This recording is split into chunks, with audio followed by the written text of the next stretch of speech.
Hello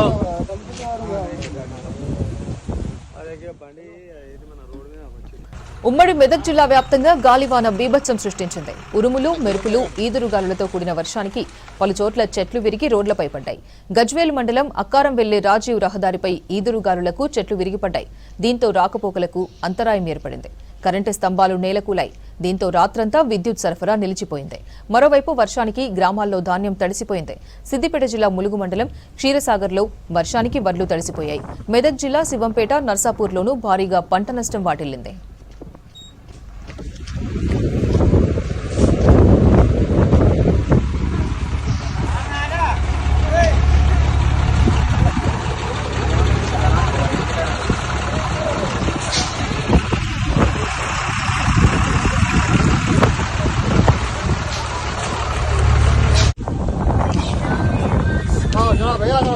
hello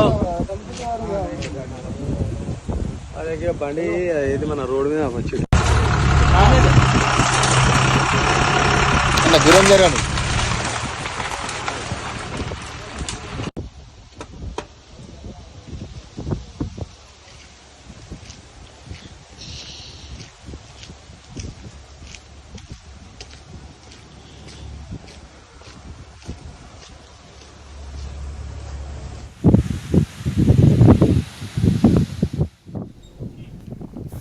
ఉమ్మడి మెదక్ జిల్లాలోని గజ్వేల్, శివంపేట, నర్సాపూర్తో పాటు పలు ప్రాంతాల్లో రాత్రి ఉరుములు, మెరుపులు, ఈదురుగాలులతో కూడిన వర్షం కురిసింది. అప్పటి వరకు భానుడి భగభగలతో అల్లాడిన ప్రజలకు ఈ వర్షం కొంత ఉపశమనాన్ని ఇచ్చినప్పటికీ కొనుగోలు కేంద్రంలోని వరి ధాన్యం తడిసిపోయింది. వరదకు వడ్లు కొట్టుకుపోయాయి. చేతికొచ్చిన పంట తడిసిపోవడంతో ఆందోళన చెందుతున్నారు రైతులు. తడిసిన ధాన్యం ప్రభుత్వం కొనుగోలు చేయాలంటున్నారు.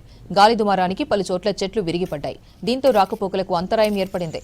విద్యుత్ స్తంభాలు నేల కొరగడంతో రాత్రంతా విద్యుత్ సరఫరా నిలిచిపోయింది.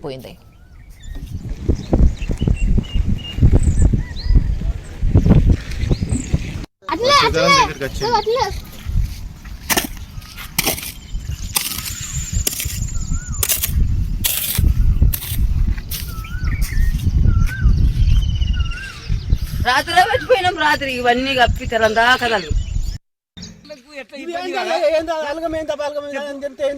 సీరియల్ వస్తలేదా మరి అది వచ్చిందా పోయింది డిజైన్ పెట్టుకుని నింపిస్తా అంటున్నాడు. ఇక తెల్లని దాకా పొద్దున దాకా ఇదే మాకు బాధ. ఇప్పుడు నెల పోసి కాంట నిన్న రాత్రి అయింది. కాంట ఇవి అనగా చచ్చిపోయినాయి. తెల్లని దాకా ఇట్నే ఉంది. రోడ్డు మీద తెచ్చిపోయినాము. రోడ్డు మీదకి వెళ్ళి ఇడికి తెచ్చిపోయినాము. మాకు ఎంత ఖర్చు అవుతుంది, ఎంత అవుతుందో, మాకు ఎంత బాధ అవుతుందో చూడు సార్. మా ఈ సెంటర్లో ఐకేపీ సెంటర్లో కనీసం తువ్వ మంచి లేదని చెప్పేసి స్టార్టింగ్లో తీసుకొచ్చి పోసినవి అన్ని ఇట్లనే ఉన్నాయి.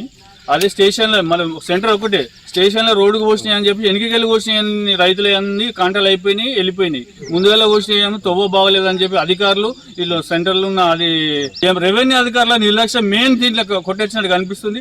వర్షం పడ్డది రాత్రి మొత్తం నానిపోయినాయి. మళ్ళీ ఎండ వేయమంటాడు. 20 టాపాలకైనా కానీ నిన్నైతే ఈరోజు 2000 రూపాయలు 3000 రూపాయలు దానికైతే ఇప్పుడు నాన్ని మళ్ళీ ఎండ వేయమంటారు. అవి మళ్ళీ లారీలు వస్తలే. వారం రోజులకు లారీ వస్తుంది. ఇట్లుంది మా కథ.